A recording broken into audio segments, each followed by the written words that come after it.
نہیں، مسجد میں تو جانا ہی چاہیے، لیکن جو سوشل ڈسٹینسنگ کا اصول ہے، ماسک لگانے کا اصول ہے، نیم ہے، ہاتھ کو دھونے کا نیم ہے، اس کو فالو کریں اور جائیں. جانے سے روکنا مناسب نہیں ہے، لیکن جائیں تو سوچ سمجھ کر کے جائیں اور فالو کریں نیم کو. مان لیجئے مسجد میں ڈسٹینس کے ساتھ اگر آپ کو جگہ فل ہو گئی ہے تو آپ اب واپس آ جائیے اور دوسری جماعت کر لیجئے جمعہ کی. لیکن آپ خود سے اپنی احتیاط کریں گے تبھی کام چلے گا. سرکاری ڈنڈا کب تک چلے گا؟ وہ تو ٹھیک ہے، سرکار نے تو کھول دیا ہے سب چیزوں کو، بازاروں کو، مالز کو، ساری چیزوں کو کھول دیا ہے، پر خود سے جو احتیاط ہوگی اس کا زیادہ فائدہ ہوگا بنسبت سرکاری احتیاط کے. سر آپ کو لگتا ہے کہ یہ پریکٹیکل ہے مسجدوں میں خاص طور پر کہ آپ جو یہ 2 گز کی دوری کا منتر دیتی ہے سرکار، کہ وہ 2 گز کی دوری کیا واقعی میں مسجد میں نماز پڑھتے ہوئے یا جب وہاں جمع ہو رہے ہیں وہاں پر اس کو فالو کیا جا سکتا ہے؟ ہاں بالکل کیا جا سکتا ہے. جب ٹرینوں اور جہازوں میں تو کچھ مینٹین ہو ہی نہیں رہا ہے. آپ دیکھ رہے ہیں فلائٹیں سب بغیر سوشل ڈسٹینسنگ کے جا رہی ہیں، ٹرینیں بغیر سوشل ڈسٹینسنگ کے جا رہی ہیں. آپ ہی بکنگ کر رہے ہیں، آپ ہی سب سیٹیں الاٹ کر رہے ہیں لوگوں کو، بیچ میں کوئی سوشل ڈسٹینس کا کوئی اہتمام نہیں کر رہے ہیں. اب مسجد میں البتہ خود سے کرنا ہوگا تو لوگوں کو کرنا چاہیے. لوگ اگر نیت کر لیں گے تو ہو جائے گا کامیاب، اور کہیں کہیں ٹوٹے گا بھی تو ٹھیک ہے، اب کیا کریں، ایسے ہی ہے. اب تو دنیا ایسی ہی چلے گی نا. اور یہ 2-4-10 دن کی بات نہیں ہے، مہینوں کی بات ہے، آگے بھی ہو سکتا ہے سال لگ جائے. تو کب تک کریں گے اور کروائیں گے لوگوں سے؟ بالکل بالکل.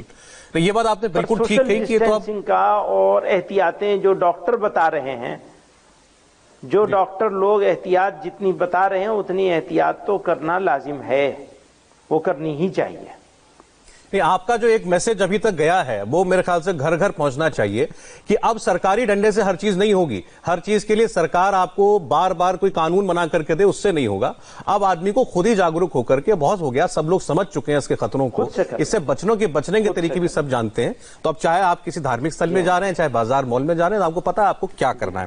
سر ایک خطرہ دوسرا اس کورونا کال میں بہت بڑا دکھائی دیا، وہ افواہ کا تھا، افواہ کا.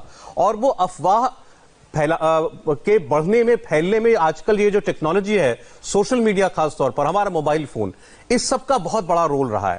کئی جگہوں سے جب خبریں آئیں کہ بھئی کہیں کسی ڈاکٹر کے ساتھ بدسلوکی ہو گئی یا کہیں کسی پولیس کرمی کوئی ٹیم گئی وہاں پر کچھ ہو گیا، مار پیٹ ہو گئی، اس کے پیچھے ہمیشہ وجہ نکلی افواہ. اس سے کیسے بچیں لوگ؟ دیکھیے، افواہ، یقیناً افواہ سے تو بچنا ہی چاہیے، اور اس افواہ کے پھیلانے میں سوشل میڈیا پلیٹ فارمز کا بھی ہاتھ ہے. مین اسٹریم میڈیا نے بھی کوئی بہت اچھا رول پلے نہیں کیا ہے شروع کے دنوں میں، جس طرح سے چیزوں کو پریزنٹ کیا ہے اور جس طرح سنسنی خیز بنایا ہے اسے، وہ اس سے لوگوں کو کافی شکایت ہے. تو بہرحال یہ چیزوں کو ٹھیک کرنا چاہیے. اب کوئی اسٹوری ختم تو نہیں ہو رہی ہے، کوئی کہانی ختم نہیں ہو رہی ہے کسی بھی چیز سے. تو ہم سب لوگوں کو سمجھنا ہوگا اور سمجھ کر ایک لانگ ٹرم اسٹریٹجی کے تحت ایکشن لینے ہوں گے. ابھی آپ نے سر جس شکایت کا ذکر کیا، مجھے لگتا ہے آپ کا اشارہ شروعات کے دنوں میں جماعت کو لے کر کے جو کچھ باتیں ہوئی تھیں یا جو معاملے آئے تھے اس کو لے کر کے ہے شاید.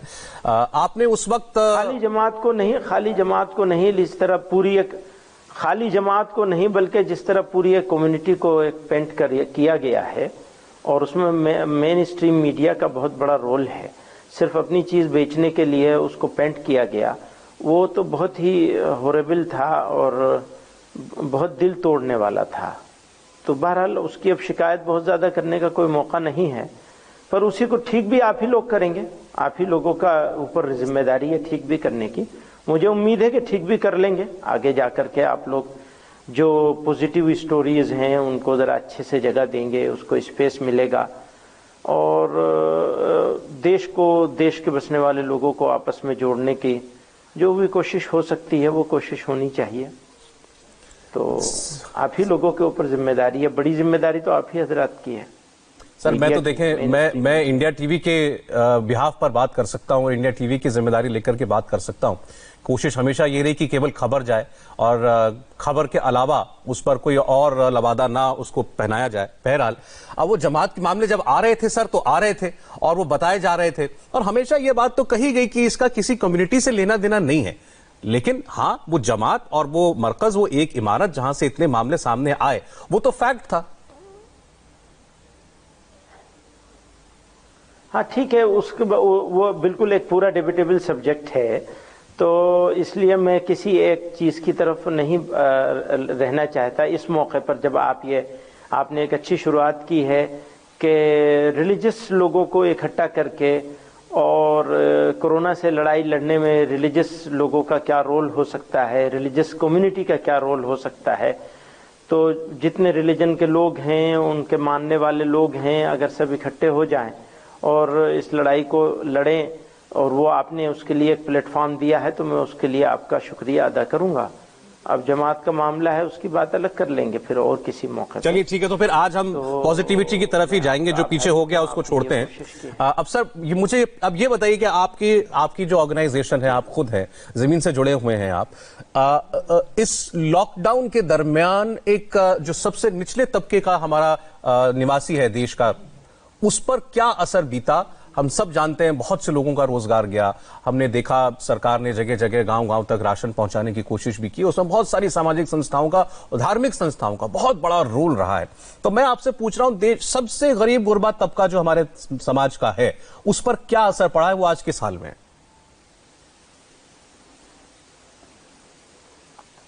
سب سے زیادہ مشکل تو اسی بیچارے کی ہے, بلکہ اب تو نوبت یہاں تک پہنچی ہے کہ middle class, lower middle class خاص طور سے اس تک بھی اثر پہنچ گیا ہے, کیونکہ روزگار چھن گئے ہیں, بیٹھ کر کے کھا رہے ہیں. آگے بھی جتنا زیادہ احتیاط کریں گے اتنا بیٹھ کے ہی کھانا پڑے گا. تو اور ایک وہ سیکشن ہے جس کے بارے میں آپ کہہ رہے ہیں کہ اس کا بیچارے کا کوئی اپائے ہی نہیں ہے کہ وہ باہر نکلے اور نکل کے کچھ کمائے, اور ابھی کمائی کا موقع نہیں ہے. تو وہ تو سخت مشکل میں ہے, اور اس کی مشکل دور نہیں ہو سکتی اس وقت تک جب تک وہ ان سارے نیموں کو الگ نہ رکھ دے. الگ رکھے گا تبھی بیچارہ کمائی کر سکے گا, اور اگر وہ احتیاط بھی ساتھ میں رکھے اور کمائی بھی کرنا چاہے تو کافی مشکل ہوگا اس کے لیے. اور یہ پوری چین ہے, اب وہ چین جڑے گی, جڑتے جڑتے ہوگی تو کافی مشکل میں آئیں گے لوگ. ابھی بھی مشکل میں ہے سخت, کروڑوں لوگ ایسے ہیں جن کو دونوں ٹائم کھانا نہیں مل رہا ہے آج بھی. تو یہ مشکل تو ہے. اب اس مشکل کو سرکار کا, ذمہ داری تو سرکار کی ہوتی ہے, لیکن مجھے ایک بہت ہی افسوس کے ساتھ کہنا پڑ رہا ہے کہ مزدور کو جو مصیبت آئی ہے مزدور کے اوپر, اس میں ذمہ داری جتنی سرکار کی ہے اس سے زیادہ سماج کی ہے. اگر سماج نے اس ذمہ داری کو نبھایا ہوتا تو لوگوں کو پیدل جانے کی ضرورت نہ پڑتی کہ ہم ایک روٹی ہم خود کھاتے, ایک روٹی اپنے پڑوس میں رکشے والے کو کھلاتے. تو اسے کیا ضرورت تھی کہ وہ دلی سے یا بمبئی سے مائیگریٹ کرے یا سورت سے مائیگریٹ کرے. تو ہم نے, سوسائٹی نے, سماج نے اپنی ذمہ داری کو پورا نہیں کیا ہے. سماج گنہگار ہے اس کے لیے. یہ صحیح ہے کہ سماج کو بھی انداز نہیں تھا کہ اس طرح کی صورتحال ہوگی, شاید سرکار کو بھی انداز نہیں تھا, کیونکہ ایک چیز ہوتی ہے جو کبھی کبھی کرنا پڑتا ہے. یہ تو شاید پوری سویلائزڈ ہسٹری میں کبھی اس طرح لاک ڈاؤن ہوا نہیں ہوگا. 2-4 ہزار سالوں میں بھی کبھی ایسا نہیں ہوا ہوگا کہ کسی دیش نے اپنے پورے دیش کو اس طرح بند کیا ہو جیسے ساری دنیا یا دنیا کے اکثر ملک بند تھے. تو یہ ایک نئی چیز تھی اور اس میں تکلیف ہوئی ہے. پر سماج کو اپنا محاسبہ کہتے ہیں, یعنی سماج کو اپنا حساب کرنا چاہیے کہ سماج نے کیوں لاپرواہی برتی اور سماج کی نے اپنی ذمہ داری کیوں نہیں پوری کی ہے. یہ ایک بڑا ذمہ داری سماج کی تھی. جی میں کہہ رہا ہوں, لیکن یہ بڑا الزام ہے آپ کا. الزام نہیں ہے, بلکہ میں اپنے آپ کو آئینہ دکھانا چاہتا ہوں. آئینے کے سامنے کھڑا ہوں اور میں یہ دیکھ رہا ہوں کہ ہمارا قصور زیادہ ہے بنسبت اس کے کہ ہم سرکار کو قصوروار ٹھہرائیں اور دوسروں کو قصوروار ٹھہرائیں. میں اپنے آپ کو قصوروار, اپنے سماج کو, اپنے بھارتی سماج کو, سارے لوگ ہیں جس میں ہندو بھی ہیں, مسلمان بھی ہیں, اور ہمارے سب مذہبوں نے ہم کو یہ سکھایا ہے کہ اگر تمہارا پیٹ بھرا ہوا ہے اور تمہارا پڑوسی بھوکا ہے تو تم گنہگار ہو, تو وہ گنہگار، اس گناہ کا احساس تو مجھے بہت ہے. سر یہ ایک نظریہ ہے کہ آپ کہہ رہے ہیں کہ اگر سماج نے مدد کی ہوتی نہیں بیٹھیں گے تو اتنے لاکھوں مزدوروں کو نہیں پیدل چلنا پڑتا، وہ جہاں تھے وہیں وہ آرام سے رہ سکتے تھے. لیکن اسی درمیان ہم نے بہت اچھی مثالیں بھی دیکھی کہ لوگوں نے ایک عام انسان نے بھی اپنے گھر میں جو ہے وہ کسی غریب کو دیا ہے، کسی نے مالی مدد کی ہے، کسی نے کھانے سے مدد کی ہے، کسی نے جوتے چپل دیے، اور بڑی بڑی سنستھائیں بھی آگے آئے. مجھے یقین ہے آپ کی سنستھا نے بھی ضرور کچھ نہ کچھ کیا ہوگا. ہاں، ہم لوگوں نے تقریباً 50 کروڑ روپے کا پورے دیش میں کام کیا ہے، لیکن وہ تو ناٹ انف، کبھی بھی اس کو انف نہیں ہو سکتا. بہت اچھی مثالیں ہیں، بہت شاندار مثالیں ہیں، دل خوش کرنے والی. لیکن اسی کے ساتھ ساتھ اگر ایک مزدور کو بھی پیدل جانے کے لیے نکلنا پڑا، ذمہ داری تو ہے نا سماج کی. ٹھیک بات ہے. اس ذمہ داری سے تو نہیں بچ سکتا نا سماج. ٹوٹلٹی میں ہم کہہ رہے ہیں، پورا بھارتی سماج کی بات کر رہا ہوں میں. تو اچھی مثالیں ہیں، میں ان مثالوں کا سلام کرتا ہوں لوگوں کو. بہت بڑھیا بہت شاندار کام ہوا ہے. ریلیجس آرگنائزیشنز کی طرف سے بھی، سوشل آرگنائزیشنز کی طرف سے بھی، انڈیویجول نے بھی بڑے کارنامے کیے ہیں. بعض انڈیویجول نے بہت ساری جگہوں پر، بہت سارے لوگوں نے بہت سارے کام کیے ہیں. سب کے کام کو شکریہ ادا کرتے ہوئے یہ تو ہمیں سیلف انٹروسپیکشن جسے کہتے ہیں وہ کرنا پڑے گا. یہ ٹھیک بات ہے. تو آپ کی کیوں رہ گئے کچھ لوگ جو چھوٹ گئے اور جو جانے پہ مجبور ہو گئے، وہ کیوں رہ گئے؟ وہ نہیں رہنے چاہیے تھے.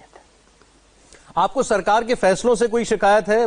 جیسے کچھ جو اپوزیشن پارٹیاں ہیں ان کا کہنا یہ ہے کہ 4 گھنٹے کے نوٹس پر لاک ڈاؤن لاگو کر دینا، اس میں مزدوروں کا خیال نہیں رکھا گیا، دیش اس طریقے سے بند نہیں ہو سکتا. کچھ ایک ادیوگ پتی بھی آئے سامنے، انہوں نے کہا کہ اس قسم سے آپ نے پورے دیش کی اکانومی کو ٹھپ کر دیا. اس سے بچ کر تھوڑی احتیاط کے ساتھ چلا جا سکتا تھا کورونا کے ساتھ میں، لیکن یہ لاک ڈاؤن ٹھیک نہیں تھا.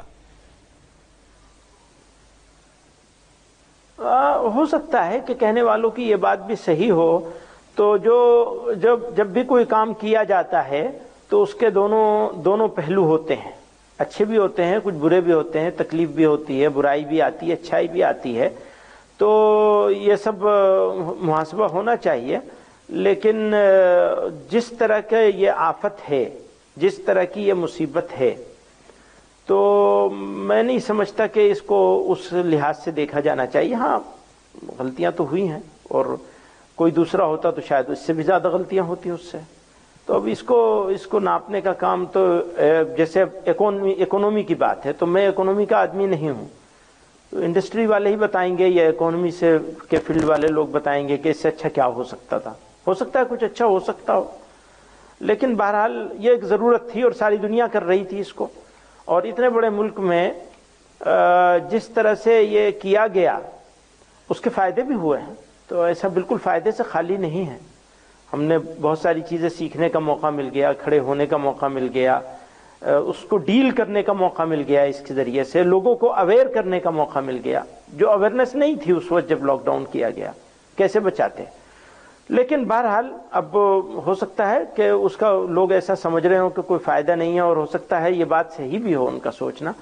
لیکن جو آدمی بیٹھا ہوا ہے اور جس کو کرنا ہے اس کو تو کچھ کرنا ہی تھا نا، ورنہ بعد میں یہ کہتے کہ یہ کیا نہیں، یہ کر دیتے تو بہت اچھا ہوتا. تو کہنے کی بات ہے، تو ٹھیک ہے. ٹھیک ہے سر ایک سوال آج ہم جو بھی ہمارے اس پلیٹ فارم پر آ رہے ہیں دھرم گرو، ان سے ہم پوچھ رہے ہیں. میرا آپ سے بھی یہ سوال ہے، اس کی سیکھ کیا ہے؟ کورونا کی سیکھ کیا ہے؟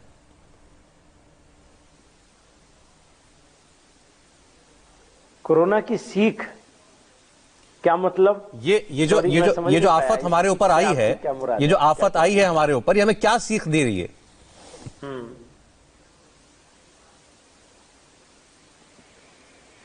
سیکھ کیا دے رہی ہے یہ تو ابھی جب چلی جائے گی جب پتہ چلے گا.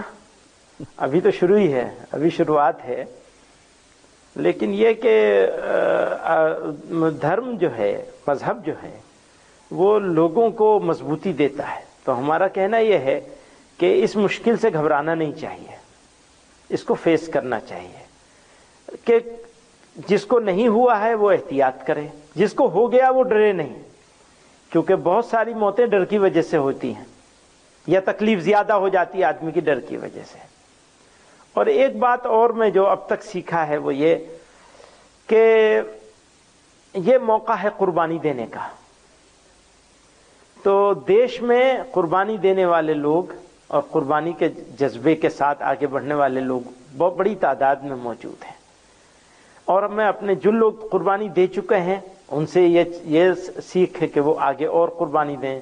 جنہوں نے ابھی تک قربانی نہیں دینے کا موقع ملا ہے ان کو قربانی دینے کے لیے تیار ہونا چاہیے. ابھی بھی موقع ہے کہ اپنے غریب بھائیوں کی فکر کریں, پڑوسیوں کی فکر کریں, رکشے والوں کی فکر کریں, دیہڑی مزدوروں کی فکر کریں. تھوڑا تھوڑا اپنا زیادہ نقصان کیے بغیر اپنے میں سے تھوڑا تھوڑا اگر 2 روٹی زیادہ بنائیں گے اور کسی کو ساتھ شامل ہوں گے تو یہی سب سے بڑی سیکھ ہے مانوتا کی, انسانیت کی, کہ کوئی بھوکا نہ رہے. ہماری نظر میں, ہمارے سائے میں, ہمارے پڑوس میں, ہمارے جاننے والوں میں, ہمارے رشتہ داروں میں, ہمارے گھر پہ کام کرنے والے لوگوں میں, یا جن کے ساتھ ہم کام کرتے ہیں ان کے ساتھیوں میں, رشتہ داروں میں کوئی بھوکا نہ رہے, کوئی تکلیف میں نہ رہے, کوئی بیمار نہ رہے. بیمار ہو تو اس کی کوئی مدد کری جائے بجائے اس کے کہ بھاگ جائیں چھوڑ کے. مدنی صاحب, آج آپ نے سب کو آئینہ دکھایا ہے, خود کو بھی, ہم کو بھی, سماج کو بھی. اور آپ کا جو یہ میسج ہے میرے خیال میں اس سے اچھی سیکھ, جو میرا آپ کا سوال تھا آپ سے, آپ نے بہت بہترین اس کا جواب دیا. ہاتھ ایک دوسرے کا پکڑے بغیر اس مشکل سے نکلنا ناممکن تھا. اگر ہم آج کچھ سنبھلے بھی ہوئے ہیں, کچھ کھڑے بھی ہوئے ہیں, تو وہ اسی لیے کہ ہم نے ایک دوسرے کو تھاما ہے. اور یہی سماج کی ذمہ داری بھی ہے. امید کرتے ہیں کہ یہ ساتھ اور بڑھے گا اور ہم اس مشکل سے جلد باہر آئیں گے. آگے بھی تھامنے کی نیت رکھیں. بالکل, ضرور سر, بالکل بالکل یہی سندیش ہونا چاہیے. میں نے کہا آگے بھی تھامنے کی نیت رکھیں کہ مضبوطی سے تھام کے رکھیں. بالکل سر, بالکل ایسا ہی ہوگا. بہت بہت دھنیہ واد, بہت بہت شکریہ. جمعیت علماء ہند کے مہا سچیو مولانا محمود مدنی کی باتیں آپ نے